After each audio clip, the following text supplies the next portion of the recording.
Joining me from Connecticut is Michael Lawlor, an associate professor of criminal justice at the University of New Haven. Professor, thanks for coming on the program. About 100 rioters have been arrested so far. Many of them, though, face lesser charges like unlawful entry, disorderly conduct, and defacing public property. What about more serious charges? I mean, these people terrorized the Capitol and wanted to terrorize members of Congress. What about charges like violations of the Riot Act or felony murder charges following the death of this police officer? Well, thanks, Asieh. There's no question that the people who've already been arrested will probably face much more serious charges in the near future.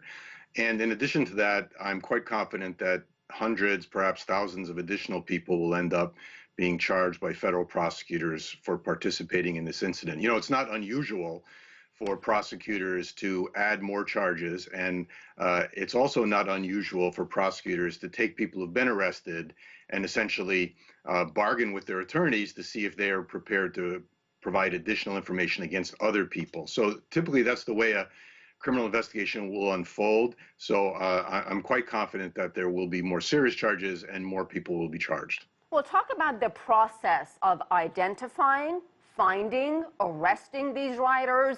I mean, some of them, I guess, weren't too smart, and they have very much distinguishable attire, like horns on top of their heads. They posed for the cameras. They took selfies.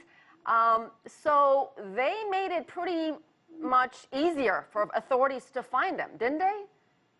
Yeah, well, I think like most criminals, these insurgents, these rioters, these terrorists were not very bright. And almost all of them, I assume, was carrying a smartphone. Each of those smartphones sends out a signal.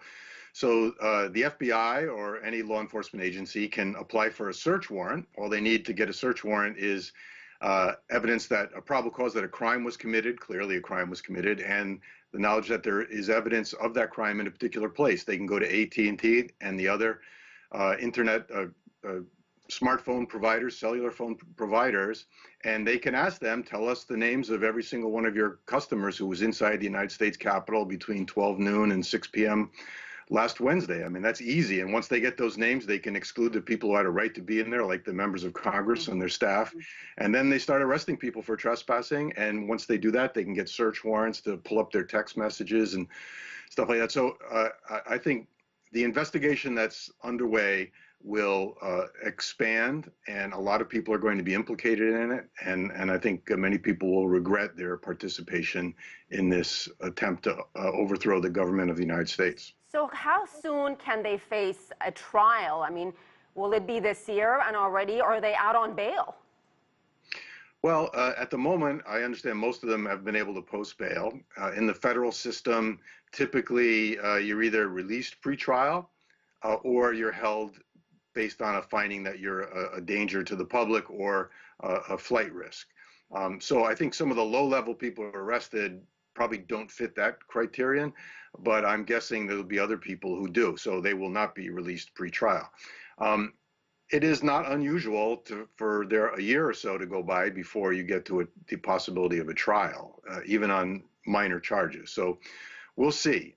But I think first and foremost, law enforcement is trying to figure out exactly what happened and who was involved in it. And as they dig deep, my guess is we're going to get some troubling information. Do you foresee President Trump pardoning any of these insurgents? Well, in order to pardon them, he'd have to know their names, right? And he's only got, at most, a week left in office. So I think that's quite unlikely. He is extremely self-centered, so my guess is he wouldn't pardon them, because a person who's pardoned no longer has the Fifth Amendment privilege to remain silent. In other words, there's no way they can be prosecuted because they've gotten a pardon, so they can be compelled to testify about what they know.